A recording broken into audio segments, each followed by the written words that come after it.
infrastructure? Well, I just believe that it's glaring.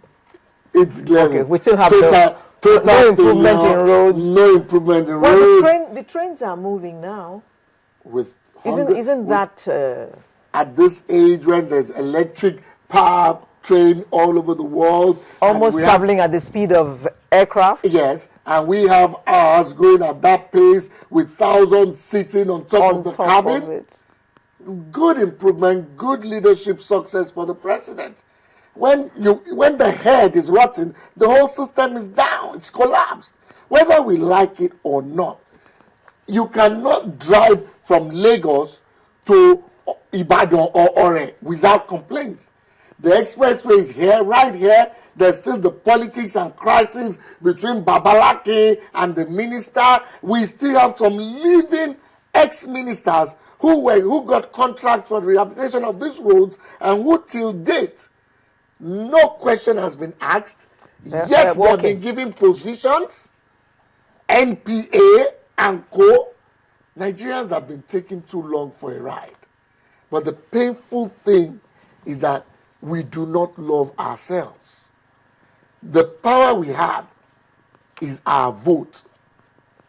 And unfortunately, it's taken off from us, or we sell it for porridge. And when the few... For bag of rice. Bag of rice. Bag of rice. A cup of salt. And when the few now start amassing this wealth, we're all crying. Go into inner roads. You don't even think local governments are doing nothing. From Lagos to Zamfara. Okay, we're being wound down already. I was going to ask you about power. In one sentence. In one sentence, we've not seen any improvement in power generation. What we've had is the same epileptic, it's down to 4,000 megawatt and back to 3,000 or something. Ebu, education. Well, I think that... 2 sentences only. Well, it's unfortunate that all the Almajiri schools that we have been told have been built, they have not come to take off. The university system is not practically in existence. Private universities have taken over education in the country, and it's quite unaffordable. The average Nigerian cannot attend those universities. Are they good? There's no university in Nigeria that is among the world ranking. That's just the conclusion of education in Nigeria. Okay. But in spite of this conclusion, however, I just want us not to miss the fact that we must encourage the president to continue the electoral reforms. I must commend Professor Jega, and I must say it, the 2011 election was a total difference from what we used to experience. If you go by the result of the election petition tribunal cases, you will see that there was at least some effort towards improving the electoral system. And we must commend the president and indeed the chairman of INEC, Professor Jega, for the work they are doing and encourage them to do more in 2015. Sorry, on that education sector. We've got to take some reactions from home now. Bash says, when are we going to have functional rail system, overground and underground? When are we going to have power? When are we going to have adequate security? When are we going to have adequate health facilities? And when are we going to have, when are we going to have, when are we going to have? Thank you, Bash. We can't answer all those questions. I'm sorry. This person didn't say where he or she is writing. It says, it's a disgrace that after mouthing the issue of PHCN, it's a disgrace that after mouthing this issue since the beginning of democratic dispensation, the situation is getting worse. How long do we continue to dwell on lies? You were applauding the generation of 4,000 megawatts. Now you say the problem is transmission. Is transmission not part of the functions of PHCN? You try to calculate how much has been spent so far. Please, in what other country in the world is this amount spent to generate 4,000 megawatts that cannot be transmitted? Uche Gwaja from Abuja says, the State of Nation Address Bill is another self-serving proposal by the National Assembly. It's another ploy by the legislature to intrude on the powers of the executive. If indeed there's any need for the address, it must be to the people of Nigeria and not to the National Assembly. Uche Ugboaja, Abuja. Okay, before the tweets, another mail here. It's again Abayomi Adedeji from Ibadan says, it always amazes me anytime Nigerians present leaders claim to be working for the citizens. Late Adekunle Ajashin left the government house in Ondo with just one house. In March this year, EFCC seized 43 houses from a former governor in the South-South region. In this year's budget, 1 billion naira was allocated for refreshment in Aso Rock. In a country where majority of citizens cannot afford 3 square meals in a day, the current leaders have no plan for the masses. And from the Twitter handle, Idris Olushola, our democracy is growing and I believe we are going to get there. To get there, we all need to change our attitude, all of us. Afonja, Mr. Adegboru are really speaking my mind on the Amechi issue. The governors are fighting for their pockets. Remishitu, I'm worried that electoral reforms report hasn't been implemented since December 2008. The executive shouldn't appoint the INEC chairman. Asede Harry, what the NGF is getting from the presidency is exactly what the local government chairmen are getting from the various governments. That's from Twitter. Right. We've got to go now. So I'd just like to take your last word on the state of the nation. And if you will, kindly make it just one sentence, starting with Ebu. I think power generation is critical to virtually everything in the Nigerian nation in terms of development, empowerment. It affects the health sector, it affects the energy sector, it affects education, it even affects us in the newsroom here, as I see that the power has been going and coming since.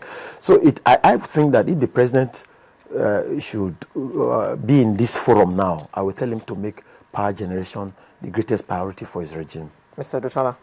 Without removing the apartheid nation of federal character in addressing issues in this country, we still have a long way to go.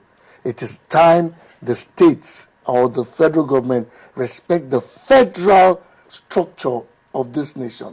And please let them remove the apartheid in education, where Zamfara gets 3% and gains admission, and my daughter, who scores 70%, is still hanging around. Mr. Shomi. Well, I think what we need is true fiscal federalism in the country. We can't have a situation where about 8.9% of federal allocation goes to education instead of the 26% represented by UNESCO, and we are still lamenting. And the government needs to ensure that they develop the power sector and use road development as a proxy for the development of other infrastructures. Thank you very much. We have been chatting with Mr. Ebunolu Onogorua. Adegboruwa, who's a legal practitioner. Mr. Tokunbo Dutala, also a legal practitioner, as well as Mr. Biodun Shomi, who is a social commentator. Thank you all very much for coming. It's a pity we couldn't cover more grounds, but you know the way it is on television, you never have enough time.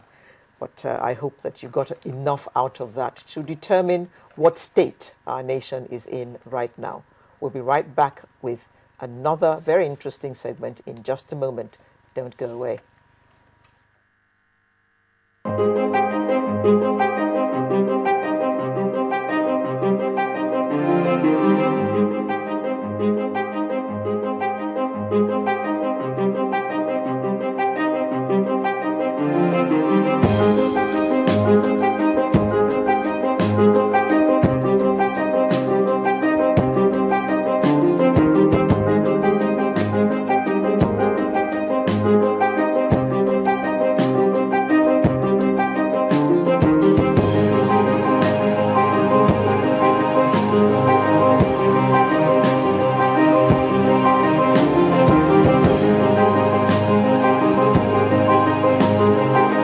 Leather World, premium quality.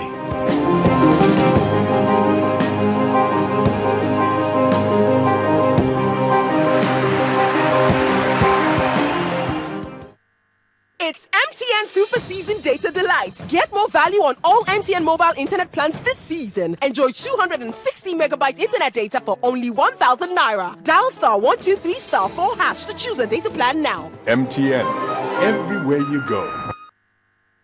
Leaders in wrought iron and stainless steel worldwide are present in 134 countries of the world and also in Nigeria. For you in the construction industry, especially architects, project managers, designers, Artifero Botnik can provide you with countless combinations for your project. Visit us today at Block C5, Lagos State Small Scale Industrial Estate, Fatai Aterewe, Matori, Lagos. Call us on 01-891-4155. Visit our website at artiferobotnik.com.